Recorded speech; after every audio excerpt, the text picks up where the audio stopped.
बैठ जाइए।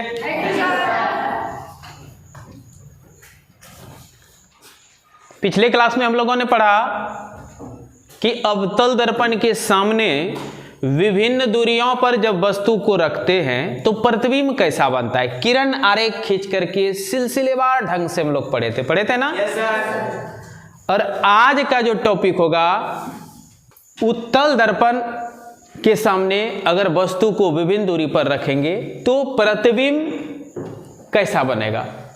बात बुझे? अर्थात उत्तल दर्पण में, उत्तल दर्पण के सामने विभिन्न दूरियों पर रखी वस्तुओं का प्रतिबिंब किरण आरेख के साथ समझाना है। आज का टॉपिक हम लोगों का है, टॉपिक होगा हम लोगों का कि उत्तल दर्पण,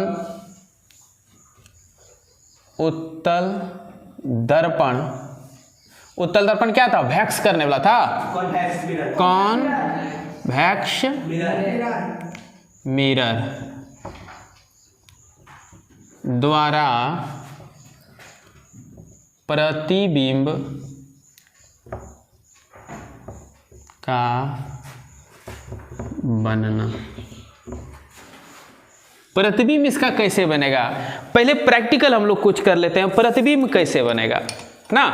उत्तल दर्पण उठल रहता है बीच भाग ना। परावर्तक पृष्ठ कैसा होता है? उठल होता है। परावर्तक पृष्ठ कैसा होता है? उठल होता है। और उत्तल दर्पण में प्रतिबिंब बनना हम लोग अध्ययन करने जा रहे हैं कि इसमें प्रतिबिंब कैसा बनता है। कोई एक बच्चा स्वेच्छा से, आर्बिट्रेरी कम हियर, कोई एक बच्चा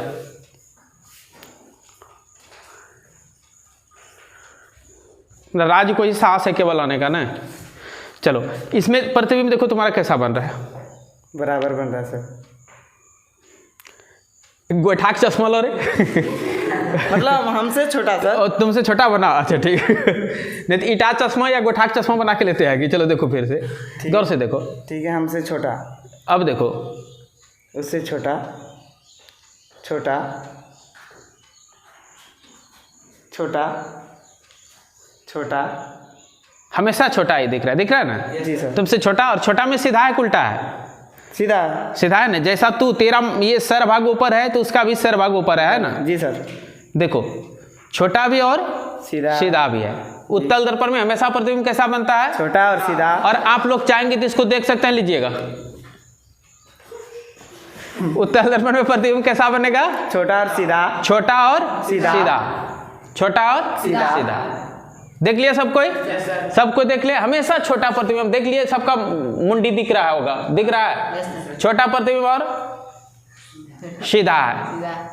तो इसी को यहाँ लिखेंगे और क्या करेंगे? वो पहाड़ पत्थर थोड़ी ला रहे हैं। यही बात यहाँ लिख देंगे कि उत्तल दर्पण द्वारा प्रतिबिंब बनना पड़ रहा है। तो उत्तल दर्पण में हमेशा प्रतिबिंब कैसा बनता है? छोटा बनता है और सीधा बनता है। प्रैक्टिकली ना। अनुभव ज्ञान हो गया तो अनुमान अब क्या करेगा? अनुभव हुआ, देख लिए प्रतिबिंब हमेशा सीधा बन रहा है, छोटा बन रहा है ना। प्रतिबिंब कैसा बन रहा है? छोटा बन रहा है। तो सबसे पहले थोड़ा सा सुंदर रूप ले लेते हैं कि इसमें दो कंडीशन पढ़ा जाता है। हमेशा छोटा बनता ही है, लेकिन फिर भी छोटा में से भी दो कंडीशन है, ठीक ना। एक है कि जब वस्तु अनंत पर रहती है तब प्रतिबिंब जो कैसा बनता है, और अनंत के बाद कहीं भी रखेंगे सब के लिए एक ही किरण आरेख होगा। अर्थात उत्तल दर्पण का जो किरण आरेख हम लोग पढ़ेंगे वो कितने प्रकार के पढ़ेंगे? दो प्रकार। एक अनंत वाला और बाकी अनंत और ध्रुव के बीच में कहीं भी वस्तु को रखेंगे सब का प्रतिबिंब का व्यवहार एक जैसा होगा। कोई दिक्कत? तो नंबर एक हमारा है कि जब वस्तु को उत्तल दर्पण के सामने कहाँ रखेंगे? सामने अनंत दूरी पर रखी जाती है तो प्रतिबिंब का बनना किरण आरेख आरेख खींचकर समझाएं। अब देखिए क्या है, क्या कह रहा है यहाँ, जब वस्तु को उत्तल दर्पण के सामने अनंत दूरी पर रखी जाती है। तो देखिए भाई, उत्तल दर्पण के सामने अनंत दूरी पर कैसे रखेंगे और किरण आरेख खींच के प्रतिबिंब कैसा होगा पता नहीं।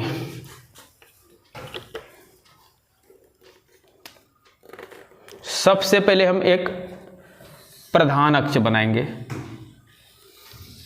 प्रधान अक्ष बन गया ना। अब इसमें क्या करेंगे, एक उत्तल लेंस।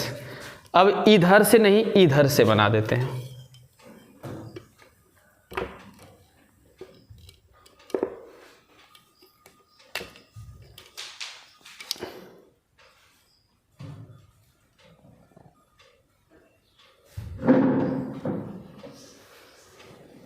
और ये जो हुआ हमारा बिंदु, ये क्या हुआ, ये भी वक्रता केंद्र ही है। ये क्या है, केंद्र। इसके ठीक बीच में एक बिंदु हम लेंगे जो क्या कहलाएगा, फोकस बिंदु। ये हो गया 26, 13, यहाँ आ गया फोकस बिंदु। कोई दिक्कत? तो किरण आरेख वस्तु कहाँ रखी जा रही है, अनंत पर। वस्तु कहाँ रखी जा रही है, अनंत पर। जब वस्तु रखेंगे तो इसका हम लोग क्या पढ़े थे, पहले भी पढ़े हैं। अनंत पर जब वस्तु रखेंगे तो उसका कैसा लाएंगे, वो डॉट डॉट लाइन से लाएंगे, थोड़ा दूर तक ला देते हैं। उसके बाद तो प्लेन लाइन खींच देंगे, यहां भी वही काम करेंगे।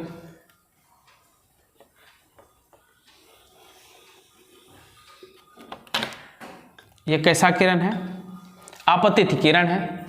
अब बोलिए, मुख्य अक्ष के समांतर जब किरण आपतित होती है तो परावर्तन के बाद क्या हो जाता है। देखिए, अभी तक दर्पण नहीं बना था, किसी बच्चे का ध्यान नहीं पड़ा था। ये दर्पण है, नहीं है।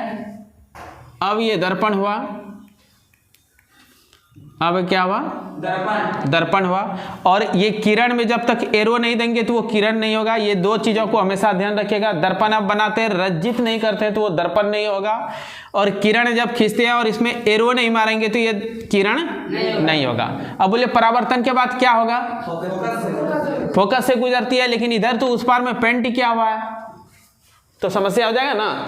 तो ये फैल जाएगी, क्या होगा, लेकिन ऐसा फैलेगी कि लगेगा कि फोकस बिंदु से ही निकल रही है। कैसा लगेगा, फोकस बिंदु से ही निकल रही, इस डायरेक्शन में फैल जाएगी। तो इसको पीछे करेंगे, देखिए, हाँ लगा आएगा। तो लगा तो काल्पनिक प्रतिबिंब लग रहा है, इधर आती ही नहीं है किरण, लेकिन लग रहा है हम लोगों को कि यहां से किरण निकल रही है। और लगने वाली बात हो तो वो कैसा, ओरिजिनल हुआ। लगे केवल तो ओरिजिनल हुआ, तो उसको क्या कहेंगे, काल्पनिक प्रतिबिंब कहेंगे। फिर देखिए, यहां भी वही कहानी, ये इस प्रकार फैल जाती है कि हमको लगेगा कि ये फोकस बिंदु से ही निकल रही है। ये किरण थोड़ा नीचे था इसलिए इस तरह हुआ, कोई दिक्कत नहीं। इसमें हजारों हजार किरण होता है, तो कोई दो लेके हम लोग किरण आरेख दिखाते हैं, बात समझ रहे हैं ना। ऐसा नहीं सोचना कि जितना दूर है उतना दूर इधर भी दिखाना, कोई जरूरी ऐसा नहीं है। हम इसमें हजारों लाखों किरण, करोड़ों किरण है, किसी दो को लेकर फिगर ड्रॉ कर रहे हैं, बात बुझ रहे हैं ना। किरण आती है तो क्या दो ठो किरण कहीं आती है, ये ध्यान रखना इस बात पर। तो उसका प्रतिबिंब कहाँ बन गया, और जैसा वस्तु है वैसा ही यहाँ दिखेगा, इस तरह छोटा सा। हाँ, यहाँ जो है ये फिगर दिखेगा ओरिजिनल में, वस्तु की तरह ही, इस तरह देखिए। तो प्रतिबिंब कैसा बना, प्रकृति बताइए, काल्पनिक। प्रकृति कैसा हुआ, काल्पनिक। प्रकृति कैसा हुआ, और आकार कैसा है, साइज वस्तु से बहुत छोटा। स्थान कहाँ है, फोकस बिंदु पर। स्थान का है, फोकस बिंदु पर। और साइज कैसा है, आकार वस्तु से काफी छोटा।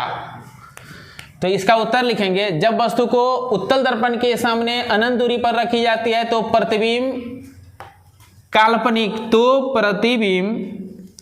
प्रतिबिंब का प्रकृति कैसा होगा? काल्पनिक। प्रकृति कैसा हुआ? और आकार, आकार जिसको साइज कहते हैं, SIZ, साइज कैसा होगा? छोटा। और क्या चीज?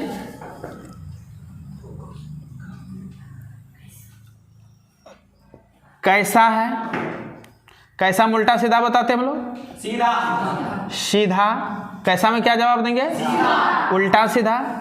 और स्थिति, स्थिति, स्थिति माना स्थान, स्थिति माना स्थान। कहाँ है वो? फोकस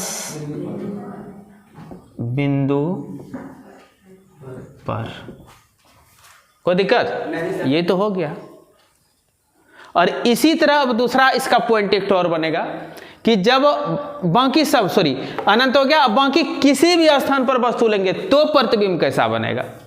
तो दो फिगर बनेगा, एक ये फिगर है, एक और फिगर बनाऊंगा। ये समझ में आया? जी सर। तो इसको मिटा देता हूं। जी सर। ठीक। जब वस्तु को उत्तल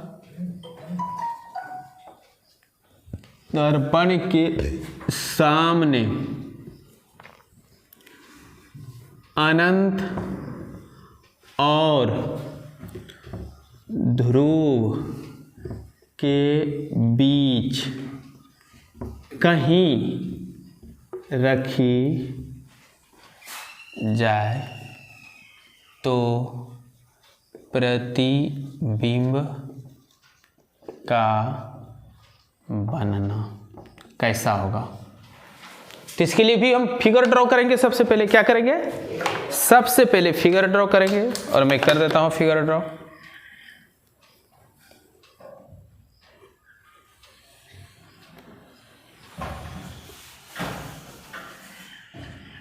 हो गया, फिगर ड्रॉ हो गया। इसमें क्या करेंगे? इसमें क्या करेंगे? अब फिर इधर से बनाते हैं एक तो उत्तल दर्पण। ये जहां भी बिंदु जा रहा है ये वक्रता केंद्र होगा। क्या होगा वो? वक्रता केंद्र होगा। इसी तरह बनाइएगा आप लोग, ठीक ना? इसे एग्जैक्ट वक्रता केंद्र दिखेगा आपको। ये हो गया वक्रता केंद्र।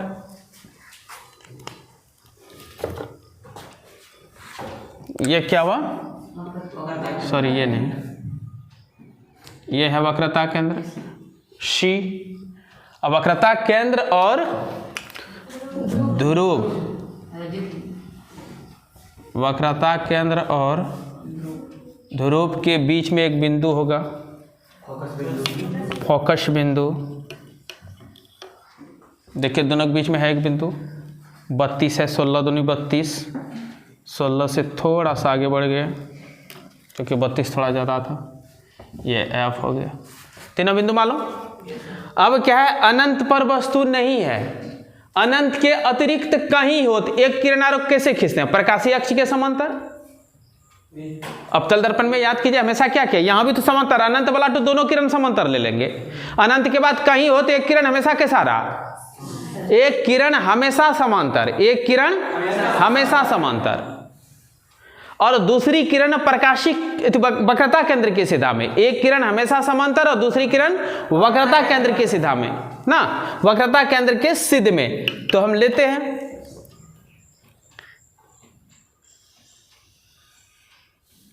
एक किरण समांतर ले लिए, यहां वस्तु को रख दिए, वस्तु को रख दिए। बोलिए अब वस्तु को कहां रखेंगे, कैसे दिखेगा? तो कहीं भी रखेंगे, इधर कहीं भी रखेंगे एक ही कंडीशन होगा, इसलिए कोई जरूरी नहीं है वस्तु को अलग अलग दिखाना, ठीक ना? प्रयोग द्वारा हम लोग तो देख लिया है ना। अभी उत्तल दर्पण में प्रयोग करके देखे कि नहीं? कहीं भी रखते प्रतिबिंब वही सीधा बन रहा है और वस्तु से छोटा बन रहा था ना। प्रयोग करके देखे ना अभी उत्तल दर्पण में। तब एक ही किरण अगर समांतर है, समांतर किरण क्या होती है बताइए आप लोग? बोलो बोलो। फोकस बिंदु से होकर गुजरती है। प्रधान अक्ष के समांतर किरण जब आपती होती है तो क्या होता है, फोकस बिंदु से होकर गुजरती है। लेकिन ये तो पेंट है, तब क्या होगा, वो परावर्तित इस प्रकार होगी कि लगेगा हम लोगों को फोकस बिंदु से ही निकल रही है, जैसे इधर निकल गई, लेकिन हमको लगेगा फोकस बिंदु से ही निकल रही है, इस डायरेक्शन में चलेगी। और हमको लग रहा है कैसा, फोकस बिंदु से निकल रही है ना। और दूसरा किधर बोले चले जाना है, प्रकाशिक केंद्र के सीधा में, ये ना हमेशा चलता है, सॉरी वक्रता केंद्र के सीधा में। प्रकाशिक केंद्र क्यों ऐसा हुआ, मेरा दोस्त होगा लगता है, वो प्रकाश था मेरा दोस्त, क्लासमेट। वक्रता केंद्र की सिद्ध में ना सेंटर ऑफ कर्वेचर, इसलिए इंग्लिश कभी कभी ज़्यादा दोस्त लगने लगता है। सेंटर ऑफ कर्वेचर में सी है तो कभी भी कंफ्यूजन नहीं होगा ना।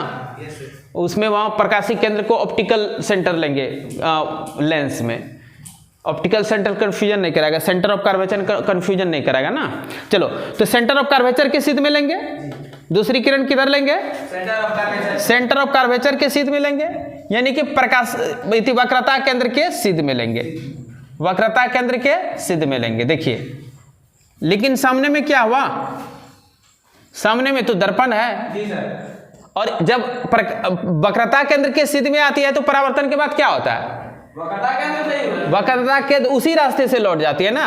तो देखिए अब यहां क्या हो जाएगा, लगने लगा कि सिद्ध में जा रही है, लगने लगा था, ठीक ना।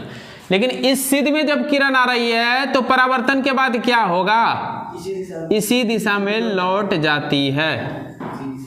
वक्रता केंद्र का तो कंडीशन ही है, वक्रता केंद्र के सिद्ध में ये बहुपति कंडीशन है कि वक्रता केंद्र के सिद्ध में अगर आपतित किरण आ रही है तो दर्पण से परावर्तन के बाद उसी मार्ग में लौट जाएगी। 4 कांस्टेंट कंडीशन।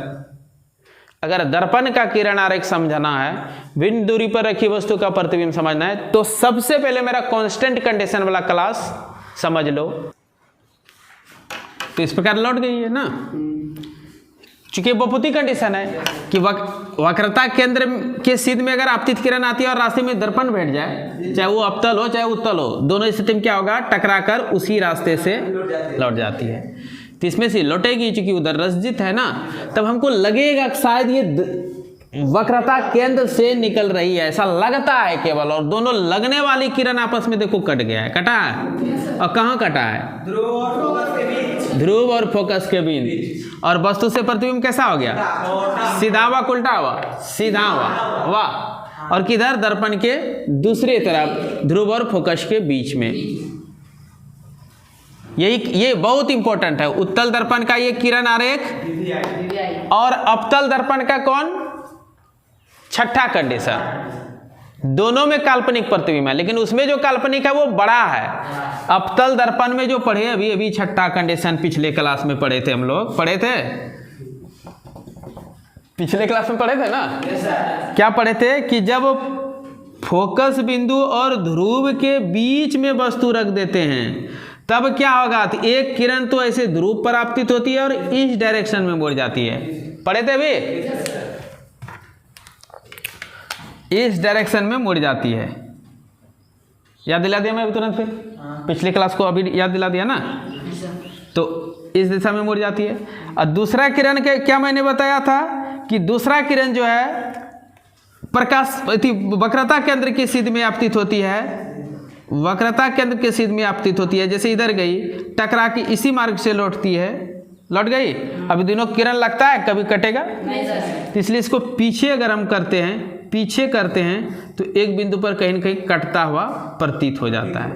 तो इसका प्रतिबिंब हो जाता है सीधा और वस्तु से बड़ा। काल्पनिक तो है ही, ये भी काल्पनिक है, चूंकि किरण पीछे करके जबरदस्ती पीछे तो किरण पार ही नहीं होगी, यहाँ भी किरण पार नहीं होगी उधर, लेकिन जबरदस्ती पीछे की, इसलिए इसका नाम है काल्पनिक प्रतिबिंब। क्या है, कल्पना करते हैं। यदि ये किरण उधर जाती, क्या होती, यदि किरण जाती, यदि मीन्स यदि, ठीक, तो क्या होता, यदि किरण उधर जाती तो क्या होता, तो कटता हुआ प्रतीत होता और ये काल्पनिक प्रतिबिंब कहलाता। तो दोनों में भेद समझे। उत्तल दर्पण में काल्पनिक प्रतिबिंब और अवतल दर्पण में काल्पनिक प्रतिबिंब में क्या भेद है? सबसे प्रमुख भेद है कि उत्तल दर्पण में काल्पनिक प्रतिबिंब जो बनता है वस्तु से हमेशा छोटा, और अवतल दर्पण में जो काल्पनिक प्रतिबिंब बन रहा है वो वस्तु से हमेशा बड़ा। बस यही तो एक अंतर है। बात बुझे? दूसरी बात क्या, और बहुत गहन चीज है, मैं अभी तुरंत बता रहा हूं, पहले ये तक यहां तक समझ गए। तो इसका उत्तर क्या लिखेंगे कि जब वस्तु को उत्तल दर्पण के सामने अनंत और ध्रुव के बीच में रखी जाती है तो प्रतिबिंब इस प्रकार बनता है, या प्रतिबिंब का प्रकृति, भाषा इतना दूर तक लिखी देना, प्रतिबिंब का प्रकृति कैसा होता है भाई? काल्पनिक। और क्या होता है? आकार बताइए, या कैसा, पहले बताइए कैसा? वस्तु से छोटा। और क्या? साइज ये होगा। कैसा का क्या होगा? उल्टा या सीधा बताना है ना। कैसा में उल्टा सीधा? सीधा। और साइज या आकार कैसा है? वस्तु से छोटा। और क्या बताना है? स्थिति कहाँ है? बोलो। ध्रुव और फोकस बिंदु के बीच। बस यही हो गया इसका। दोनों कंडीशन समझ में आ गया। अर्थात कुल मिलाकर हम कह सकते हैं कि वस्तु का प्रतिबिंब हमेशा कैसा बनता है उत्तल दर्पण में? छोटा और सीधा। छोटा और सीधा, ये बात याद रखना है हमेशा, ठीक ना? छोटा और सीधा। इसको समझ गए तो आगे बताता हूं इसको साफ करके। अब देखिए होमवर्क रहा। होमवर्क क्या है कि एक अवतल दर्पण के सामने वस्तु को रखी जाती है। अवतल दर्पण के सामने, किसके सामने? अवतल दर्पण के सामने वस्तु को रखी जाती है, तो प्रतिबिंब का प्रकृति, आकार, स्थान का वर्णन करें। कैसे? किरण आरेख खींचकर, ठीक ना? वर्णन करें कैसे? किरण आरेख खींचकर। किरण आरेख खींचकर मतलब चित्र बना के वर्णन करना है ना। नंबर 1 जैसे है जब वस्तु अनंत पर रखी जाती है, बन जाएगा आंसर। आगे है जब वस्तु अनंत में वक्रता केंद्र के बीच रखी जाती है, बन जाएगा। जब वस्तु वक्रता केंद्र पर रखी जाती है, जब वस्तु वक्रता केंद्र और फोकस के बीच रखी जाती हो, और जब वस्तु फोकस बिंदु पर हो, जब वस्तु फोकस बिंदु और ध्रुव के बीच रखी जाती हो, बन जाएगा सबका। आगे देखिए क्वेश्चन नंबर 2 में 2 क्वेश्चन। नंबर 1 है एक उत्तल दर्पण के सामने वस्तु को अनंत दूरी पर रखी जाती है, तो प्रतिबिंब का वर्णन किरण आरेख खींच कर करें। तो पहले किरण आरेख खींच दीजिएगा, उसके बाद चारों क्वेश्चन का जवाब दीजिएगा। प्रकृति कैसा है, स्थान कैसा है, कहाँ है, साइज कैसा है वस्तु का, यानी कि आकार। बात बुझ रहा है? आगे है कि एक, देखिए इसका अर्थ हुआ एक उत्तल दर्पण, यहां से क्वेश्चन ले रहे हैं, के सामने वस्तु को अनंत और ध्रुव के बीच रखी जाती है, तो प्रतिबिंब का वर्णन किरण आरेख कर खींच कर करें। तो इस केस में तो एक किरण आरेख फिर बनेगा, यानी कि इसका 2 किरण आरेख बनेगा। कितना किरण आरेख बनेगा? 2 बनेगा। एक अनंत पर रखकर और एक अनंत और ध्रुव के बीच में कहीं रखकर। और इसका उत्तर मैं एक एक करके बता दिया हूं। समझ गए? ठीक है, तो इतने रहने देते हैं, फिर मिलते हैं हम लोग नेक्स्ट क्लास में। Thank you sir.